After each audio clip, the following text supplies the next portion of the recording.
Togo, le palais des congrès de Lomé est fermé et le sera pour un bon moment.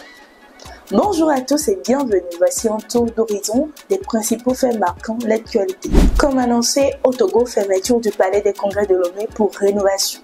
Le palais des congrès de Lomé, une structure emblématique au cœur du quartier administratif, sera temporairement fermé pour une rénovation complète. À partir de ce lundi 17 juin 2024, l'accès sera interdit jusqu'à la fin des travaux. Nous restons toujours au Togo, mais nous allons parler du lancement de la 5e édition de la foire Made in Togo. Les inscriptions pour la 5e édition de la foire Made in Togo sont désormais ouvertes pour l'événement prévu du 26 juillet au 4 août 2024. Cette foire vise à promouvoir les produits et services locaux togolais. Les exposants peuvent s'inscrire jusqu'au 30 juin 2024 avec les tarifs commençant à partir de 24 000 francs CFA. Le directeur général du CETEF, Alessandre De Souza, a souligné l'importance de cette édition pour encourager la consommation locale. Restons sur la terre de nos aïeux. Évaluation de la stratégie nationale de développement de la riziculture. La stratégie nationale de développement de la riziculture actualisée en 2020 a été évaluée la semaine dernière à Lomé.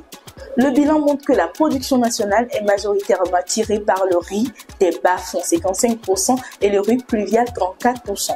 Le Togo ambitionne d'augmenter la production de riz de 145 489 tonnes en 2019 à 1 115 087 tonnes d'ici 2030 pour assurer une sécurité alimentaire durable.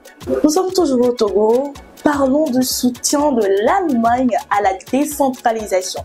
L'Allemagne continue de soutenir le processus de décentralisation au Togo en finançant la construction de bâtiments administratifs dans 19 communes. Ce projet coûtant 9,8 milliards de francs CFA fait partie de la 3e phase du programme d'appui de la décentralisation.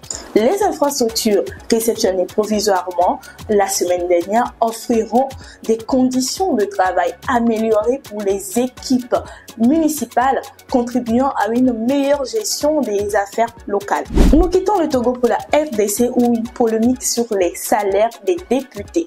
En République démocratique du Congo, où une nouvelle polémique concernant les salaires des députés enflamme le débat public. Vital Kamerhe, le nouveau président de l'Assemblée nationale, a affirmé que les députés gagnaient 14 millions de francs congolais, environ 5 000 $ par mois. Cependant, cette déclaration a été contestée par plusieurs organisations de la société civile. Selon l'Observatoire de la dépense publique ODEP, les émoluments des députés se situent plutôt autour de 9 000 $ et 11 000 $ pour les sénateurs. La loi de finances 2024 alloue plus de 140 milliards de francs congolais, environ 4,3 millions de dollars pour les rémunérations des élus, ce qui donnera un salaire de plus de 8 500 $ par mois et par député, compte tenu des 500 sièges à l'Assemblée nationale. Avec les frais spéciaux et les primes, le salaire peut même doubler. La confusion persiste sur le montant exact des rémunérations des élus, alimenté par l'existence d'un fonds spécial d'intervention, dont les institutions se servent pour augmenter les salaires. Nous restons toujours en RDC, funérailles de Blanche Tounassi. Blanche Tounassi, épouse du pasteur congolais Marcelo Tounassi, a été inhumée ce lundi 17 juin 2024 après être décédée en Turquie suite à une crise cardiaque.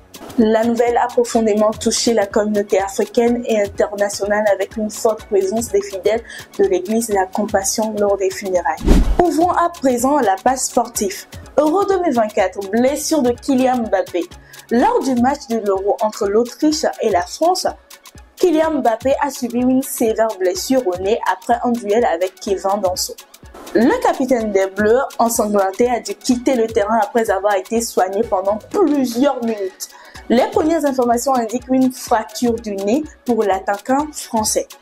Ici c'est Lomé Actu, restez connectés pour plus d'actualités. Lomé Actu.